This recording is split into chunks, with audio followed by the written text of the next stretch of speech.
Hey guys, welcome back to Andertons TV. Thanks for tuning in again. And today, I've got a special guest here, Justin Sanderco. So this is only the second time I've met Justin, which is kind of weird because obviously he's got his own massive YouTube channel and teaching business that had been around for a long, long time. And last year, Justin moved house to not far away from Andertons. Not far at all. And we had a little bit of email dialogue about Justin's channel wanting Justin to do some product reviews, and it's going to happen. Yeah, and I know from last year when I did those that short series of lessons with Danish Pete and Ariel Posen, that there was a lot of interest in trying to do some more structured kind of lessons, specifically for a guitar player like me. So a sort of an intermediate. Perhaps, stuck in a rut kind of guitar player. So Justin and I said, well, look, why don't you come on the Andertons channel for a bit and we'll try and do this series. Justin came up with a great idea of like Rut Buster. So this is very much aimed at trying to get me out of some of the sort of the ruts that I feel like I'm in as a guitar player. And then... Which we all have. Absolutely. By the way, it's not like a thing that suddenly just goes away. I have ruts in my playing that I'm working on and trying to find things, I guess. I think I've got solutions for a lot of mine, so when I get in one, I can get out of it, I think. Well, that's fingers crossed. So it'll be really interesting to see how we go. And then I'll get over on Justin's channel, bring over some gear that his viewers want to hear about. And again, I'm not there to try and affect what Justin thinks of any of it. I'm just there to go, here's the sort of typical stuff that might be available in a music store these days. But yes, so here we are really with lesson one. So just for the guys out there that aren't familiar with your channel and your backgrounds, what qualifies you to be a teacher? What qualifies me to be a teacher? I've been playing guitar for more than 30 years. And started gigging when I was about 12, so fairly early on. I grew up in Tasmania, which was obviously a pretty different environment to London, but actually we had loads of really, really vibrant music scene and loads of gigs. So I was able to gig like 4 or 5 times a week from a pretty early age. Learned a lot about playing in that time, got really into transcribing, and I was teaching pretty much all of the time. From age 12, I was, charging $1 each for local neighborhood kids to come and have a lesson, and then saving up like $15 or whatever it was, and then going and having a lesson myself, learning some new stuff, digesting that, and then passing it on. So I was teaching a lot. I went to study classical music at the Tasmanian Conservatorium of Music, which I didn't finish my degree because I was having more fun with my funk band at the time, and I just ended up touring and having more fun like that. Then I went to the Guitar Institute in London. I got a scholarship to go to the Guitar Institute. I studied there for a year, and when I finished my year studying there, I started teaching there and taught there for 4 or 5 years, and then I left to go on tour with Katie Mellower, toured with her for 3 or 4 years, by which time the website had kind of overtaken. This is the JustinGuitar JustinGuitar.com site, and so I didn't really need to tour anymore, and I felt like I'd been doing it for a long time, and maybe it was time to kind of semi-retire the touring thing and stay home with the cats and the wife and make babies and stuff like that, which all seems to be going to plan. Moved out of London, out to the countryside, Oh, good for you, man. Well, look, so there we go. Now you've got a bucket load of books. You'll teach everybody from novice players through to advanced level, across several genres. But for someone like myself, and long-term viewers of Andertons will know that I am.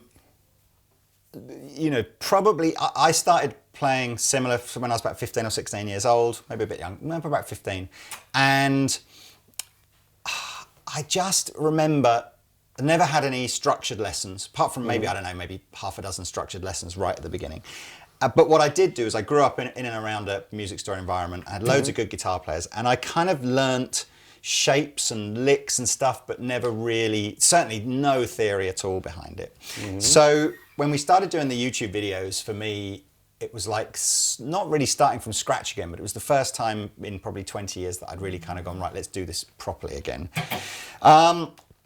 And it's just been a journey of watching players like Rob Chapman and Rabir and Pete and Ariel and all the other great guitar players that we have on, and just being forced, a bit like being in a sort of a band, just being forced to go, look, if you're just going to play the same old crap every single week in, week out, everyone's going to find out and get bored. So I really want to learn, but I'm a pretty competent player of the sort of the blues scale, the pentatonic sort of scale in...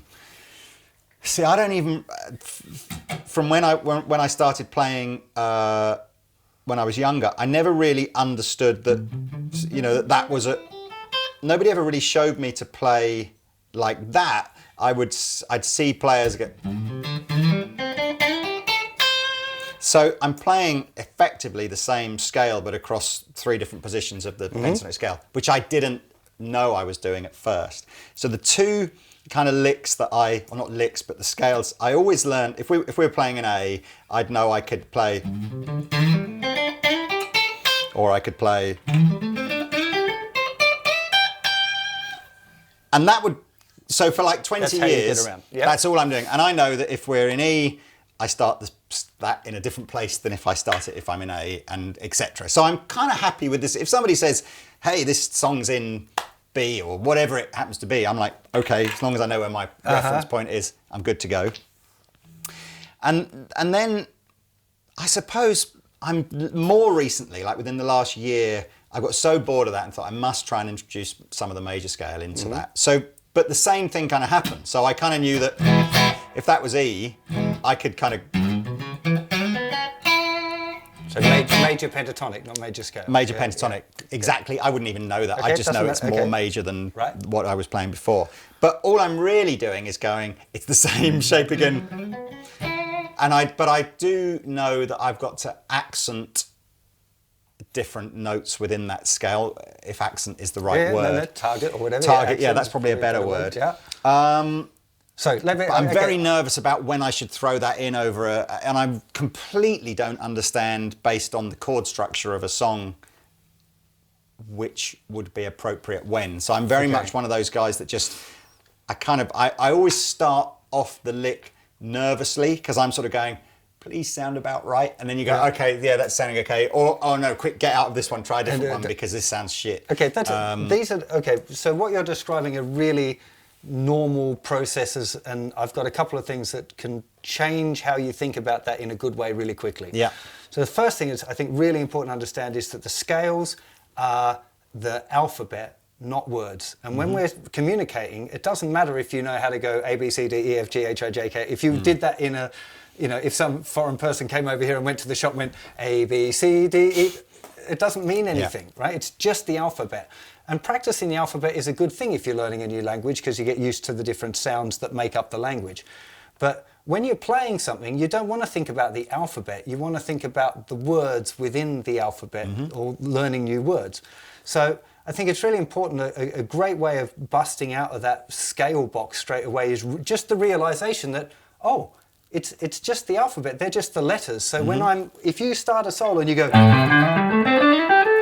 or whatever, it's just like somebody in a conversation trying to go A, B, C, D, E, F, G, and they go, oh, he's talking the alphabet. Well, he kind of speaks English a bit, but it's just the alphabet. Right. Whereas if somebody goes, you go, oh, he's speaking blues. He just said a really common blues word. Yeah. I know that word. Yeah. And if they go,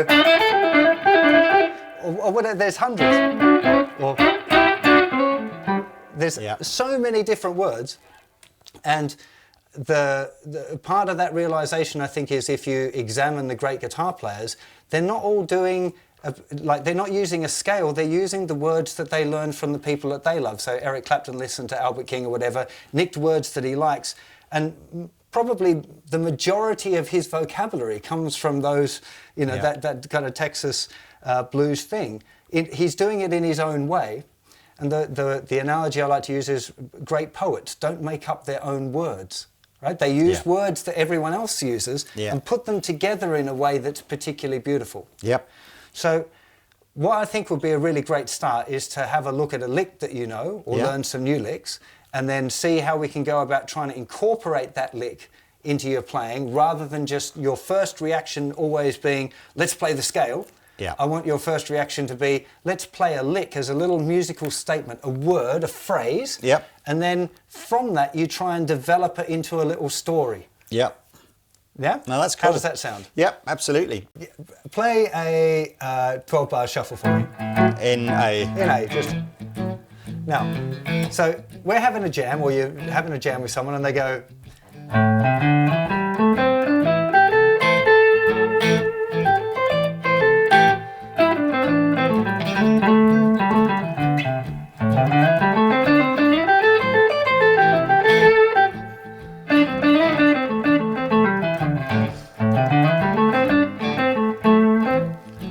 There's nothing really wrong with it. It's not very interesting, though, It's just not very interesting because I'm not saying anything. Yes. It's like somebody exactly. I keep Going coming back A, B, to C, it. D, E, F, G. Exactly. Yes. It doesn't communicate something. Yeah.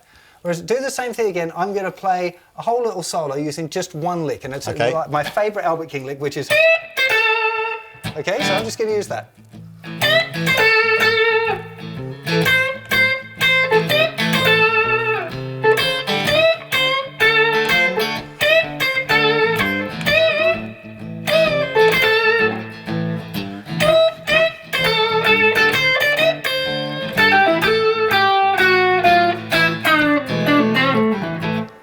Now, that was one lick that I manipulated around so that when you, hopefully you found that more interesting than the scaly version as a solo. And the idea that what I'm trying to think about is expanding on or communicating around an idea. And the idea was that first lick. Yeah. And then the rest of it is, how can I explore this lick to talk about it? So I have a car. My car is red. It goes really fast. It's, you know, that kind of, it's trying to develop an idea rather than if you... That's the other part of the trap is people go, oh, it's all about licks. And then they play one lick, and then they play another lick, and then they play another lick. And that's just like fridge magnet, wall magnet car. Yeah. No, it's definitely... You know. I think one of the previous lessons I had, and again, I think, I don't know if I was quite ready for this yet, but this idea of singing in your head what it is that you want to play, much, much more interesting. And I found it quite difficult because there's a difference between singing it in your head and then playing it, and playing it and singing it a split second later. You know, as in, and I think to do the former, actually sing it and your fingers know where you're going to go. Again, you've got to be pretty adept at knowing what note's going to come out when you hit that particular, you know, string on that fret. What you're talking about there is a life journey. Yeah. For most people. Yeah. I've met guitar players that can do it perfectly, like Larry Carlton or whatever, that can hear and play anything. Yeah. Most people can't, even really good guitar players, right? Really good guitar players. Yeah. Just to make you feel silly, put your first finger there. Yeah. Play Happy Birthday. You know how Happy Birthday goes? Can you sing it? Can you sing Happy Birthday?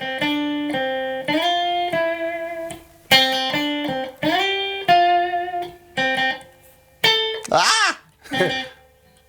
Don't know where I'm going to... Okay, now do the same thing in staying in position.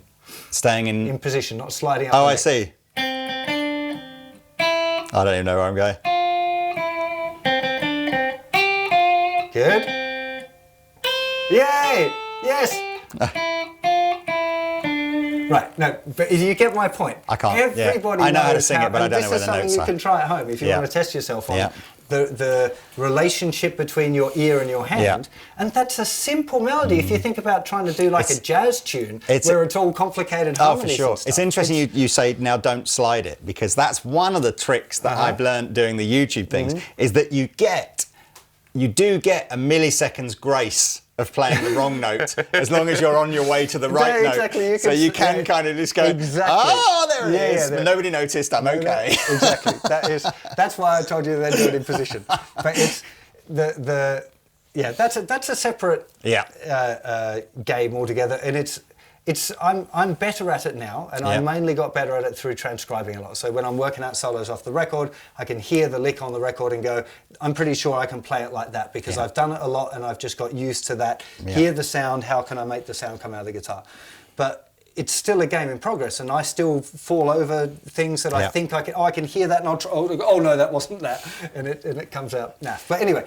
Before we jump off on another one, I want you to have a go at using a lick and then trying to expand on that lick rather than thinking in terms of scales. I want you to find a lick that is becomes your little pet lick, that when somebody says, okay, we're going to jam in the key of A, I want you to think of this lick rather than think of this scale. And long term, you want to have like, I have maybe 30 or 40 little starting points that I know I'm confident with, that I can use in different ways, in different speeds and different styles. Yeah. So what's your favourite lick? Oh, that's a really, I mean, I suppose I And don't start on that low root note. Okay, I mean, I was going to say, if we were in A, I'm something like that. Okay. Okay, that's great. Something like that. Would Okay, be, play it again. And again. Is there a reason you use your second finger here? What, here? Yeah, for the first note. What would you use your third finger then? It just makes it looks a little bit, when you come back to here, you've got to stretch out funny with your first finger to get back into your pattern. See what I mean? At that point, it looked a little like... Doesn't matter. That's it's things like that again, I would have to undo. No, and like I don't want you 20, to. I don't want you to. I'm asking. I'm just saying. I'm trying to see like where you're at as a player. Like, did you think about it? Did you do it because you want to go? In which case, makes complete sense. I don't know. I mean, I think if I'm fair, my thumb and my little finger are large. That's another lesson for kind of using your thumb for a root note, using my little finger more. 100%. I'm pretty much a these three fingers kind of guitar player. So are some of the best guitar players in the world, and this is another myth-busting one. The little finger is useful. I'm not saying that you should just chop it off, but if you watch a lot of the really great guitar players, they hardly use it. So you don't feel like you have to use it, because so long as you get the notes out, you're fine. Now, that lick. What you're going to do, I'm going to play a 12-bar blues sequence all the way through, nice and slow. You're going to play that lick a few times, just as you like. I want you to play it until you start to get bored of it. And then I want you to see, what else can I do with it? And when I'm saying that, I want you to think about breaking it down into little chunks. The language analogy breaks down a little bit, but if you think of a lot of words are actually combinations of other words, and that one's definitely a combination of a couple of licks, right? So this is one word, and this, or whatever, that would be another word. So you've broken it down to two, but you could just do the slide, or whatever. I want you to try, after you've done it a bunch of times and made yourself bored, then try how many different ways, how many different permutations can I make of this lick, and see what happens. Try and use it as, it's an experiment. This is practice, and it's important to realise that this kind of stuff is practice, not playing. You wouldn't do that at a gig, right? This is what you do at practice to learn ideas that you would use at the gig. Okay, here we go. 1, 2, 3, 4.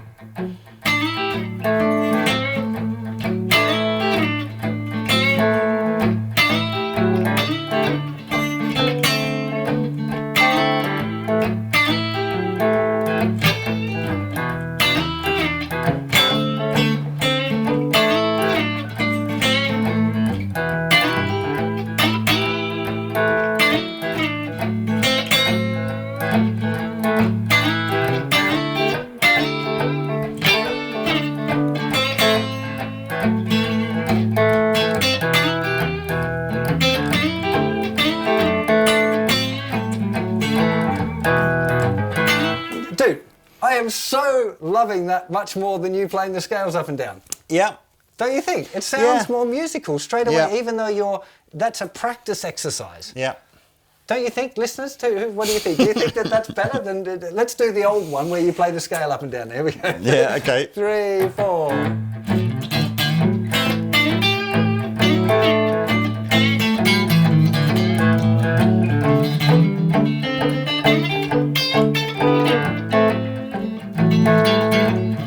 I totally agree. I mean, I'm probably not.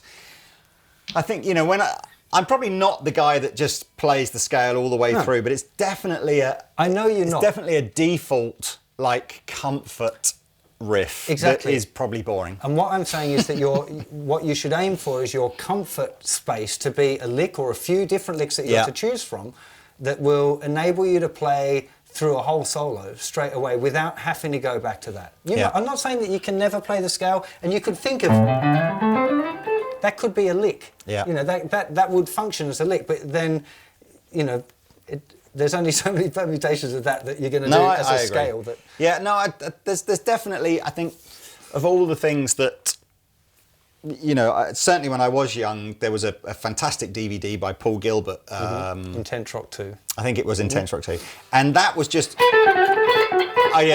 nothing like that. But what he did say was he used to sit with a bass drum, and he would take a scale, or I don't know if it was probably was a full scale, but he would go, what would be an interesting bass, you know, like kick drum pattern to put under this. And, you know, essentially he was saying, instead of going, you know, if it was much more interesting, the bass drum to go ba ba ba ba ba ba ba ba ba ba, and then all the it would be, and it's the same notes, but rhythmically a very different kind of pattern. And again, it's just more interesting. But you can do that to your lick. Yep. And the lick is infinitely more interesting than the scale was initially. Just it's got slides in it, it's got texture, it's got a flavour, it's part of a language that people recognise, because when they hear you play it, they go, oh, he's talking blues. Yeah. Whereas that when you're talking scales, the one scale can be lots of different styles. You can use the minor pentatonic in a jazzy way, a country way, in a blues way, in different styles of blues ways. Whereas a lick has a lot more kind of flavour to it for people to get stuck into straight away. Okay. Yeah? Now, you haven't asked the question that I was anticipating you asking, go on, so I'm going to give it to you. Go on. Which is, where do you get licks from? Yeah, I'd never really thought about that, but so and the answer? Where do you? I don't know. I guess. I'm glad you asked. So, when I was learning, I always thought that you got licks from books and stuff. So I used to try and buy books about, you know, particularly jazz and things. Which is funny because I'd learned blues primarily by listening to records, right, and working out solos. Now, for a lot of people these days, learning off records isn't the normal thing. It's learning off YouTube, or it's learning off guitar tabs or whatever. Now, if you can learn off a record itself, it's the best way. It's how all of the great guitar players that you like learned their stuff. Yeah. All of them. Right? I can't imagine that there's a guitar player that you really love that didn't learn by transcribing and learning stuff from the people that they really loved. Yeah. I've never met any. All of the ones that I've asked, because I've been lucky enough to meet, you know, some pretty stellar guitar players, and they all say the same thing. It's from transcribing solos that they, you know, or parts of solos that they really love. With one exception, which I can talk about in a second. Martin Taylor, who can just hear it and then play it, who doesn't need to actually transcribe it. So he is doing it. He just doesn't have to write it down or anything. But so if you learn by listening to the original recording, what you want to do is just take, like, who's your favourite guitar player? Who would you like most? Eric Clapton, Eric Clapton, perfect. So you listen to an Eric Clapton solo and you just listen to it and you go, oh, that lick, I love that lick. What's that lick? And then you sit down and try and figure it out. Okay, not complete shoehorn, but Eric Clapton does a lovely sort of signature triplet thing. But you know, that's a sort of Eric Clapton thing. That's a lick. Where does that? I can't work out. Where does that go? What do you mean? Well, I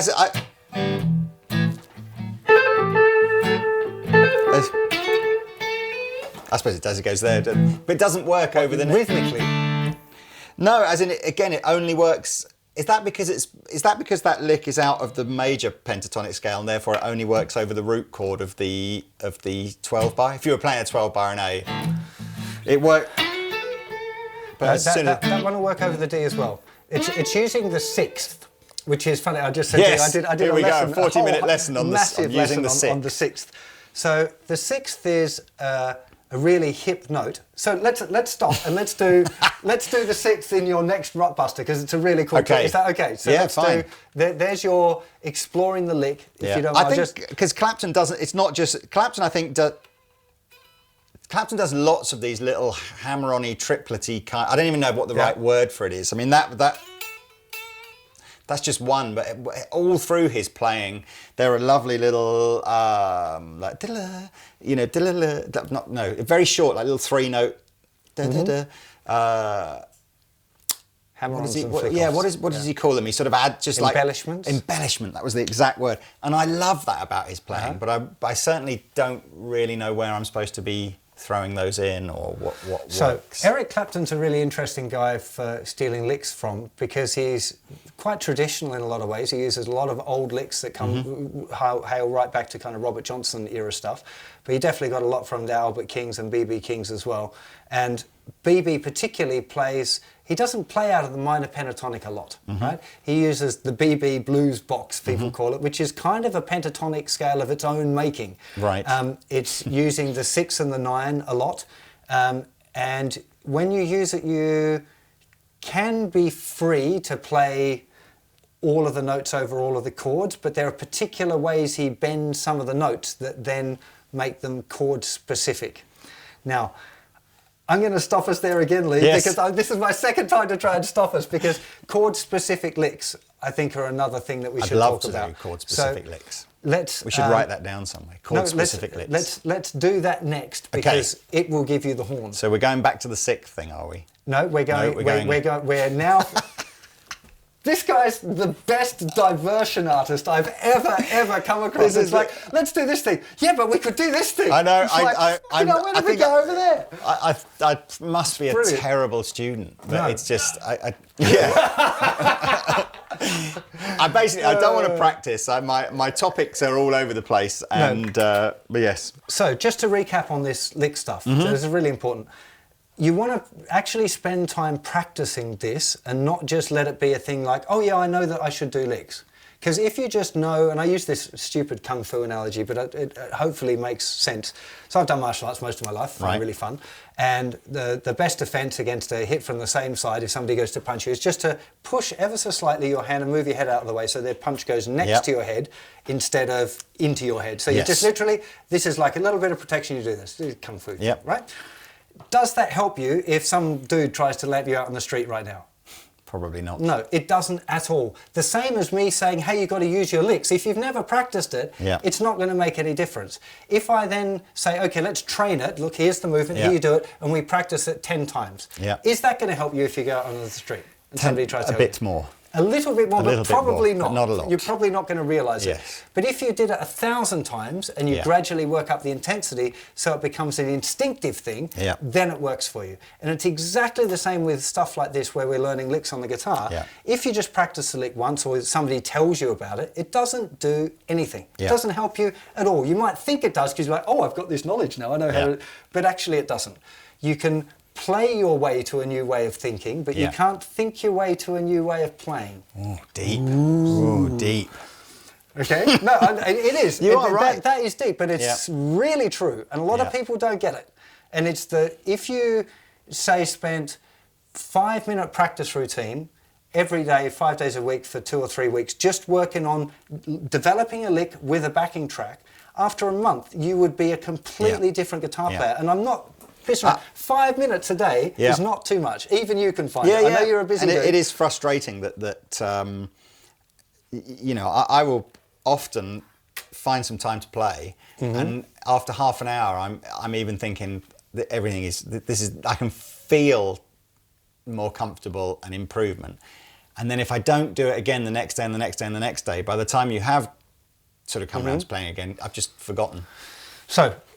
We all have issues with time, especially because I got kids now. I know exactly the time debate. But just trying to find little blocks and not beating yourself up over not having a big chunk to play. So I'm happy if I get a little 5-minute hit to practice something. And I don't want to kind of mislead people here that are watching. I play guitar most of the day, every day, but it's kind of work as opposed to my own personal development. So things that I'm working on myself, I've got a little jar of picks. I had these JustinGuitar branded picks that came out with a photo on it. It looked really atrocious. So there's just like a big bag of them, and I write things that I want to practice on the picks, and they sit in a little Vegemite jar on my counter. And when it comes time to practice, I've got a little timer on my watch, and I go, okay, 5 minutes, and I grab a pick out, I have a look at what it is, and then I practice for 5 minutes. That's a cool idea. And that's it. And then I stop, and then I get on with my other stuff. So because I don't have an hour a day to, well, I do try and find an hour a day actually, but it's, you know. Well, that's really tough, an hour a day. I mean, that's why I always think, you know, when you're first learning and you're at school and college and stuff like that, that's when, that is when you want to try and... Which is the advantage of learning young. Yes. It's nothing else to do with it except for that you've got loads of time and loads of enthusiasm probably. Yeah, yeah. So see if you can find, and you guys out there as well, if you're going to get into this idea, don't just let, oh, I told you, Justin mentioned this thing about using licks. Actually do it. Find your favourite lick and put a backing track on. I sell loads of backing tracks that are 5 minutes long because that's how long I think people should practice for. It's a good, most people struggle to concentrate for longer than 5 minutes. Yeah. I don't know if that's a new thing, but most people find that really hard. So, you know, 5 minutes is a good amount. And it'd be great for you to try that as a little Justin challenge to see if you can find in the next month, let's say 20 days in the next month, can you do 5 minutes practice of using a lick over a backing track? Just pick a lick. It can be a different lick every day, or if there's one like, oh, I still felt I could get more mileage out of that, you could use the same one. Otherwise, try a new lick every day and just see. Just work on developing it. Don't let yourself just go off onto a massive, you know, noodle fest. Exactly, and just playing all of the stuff you know already. Try and be focused just for that 5 minutes, because that little bit of practice will infect all of the rest of your playing, I think, in a really good way. So there's my little Lee's challenge. Absolutely. Well, I will attempt to rise to that. More tea, Vicar. Cool. So there we go. That, I think, we make a really good first rut buster for you and for anyone who's... Let's revisit then. Okay. All right. Well, look, so that's kind of the end, I think, of a slightly rambled Rut Buster 1. We'll get better at it. Yes, and we'll try and make this a fairly regular thing. We're going to try and shoot Rut Buster 2 straight away and put that up on the channel over the next week or so. Obviously, I appreciate Justin coming in and giving up his time, so it would be unfair not to try and, you know, recommend that you guys jump over to his website, have a look. There is a, you know, if you want to get into this more seriously, Justin's got a whole range of downloadable content that, you know, there's a blues improvisation kind of course that's very, you know, very much about what we do, or maybe there's other stuff on there that you want to have a look at. As I said, it's anything from a novice player through to advanced kind of level stuff. So I'll put links in the description below for Justin's site where you can find more about that. But yes, thank you very much for tuning in. I have no idea whether you've just watched 5 minutes or about 3/4 of an hour, but I guess that's down to what the editing people do. But anyway, thank you very much for coming in. You're very welcome. We shall see you next time. Laters, people. Bye-bye. Hey everybody, thanks for watching the Andertons Guitar YouTube channel. If you're a drummer or a keyboard player or interested in music technology, you might find one of our other channels interesting, and I'll put details of those in the description below. If you want to find out more about the products we've just featured, please click here. If you'd like to buy a t-shirt like this, please click here. If you want to watch another video on our guitar channel, click down here. And to subscribe to our guitar channel, click here. Thanks again for watching, and we'll see you next time.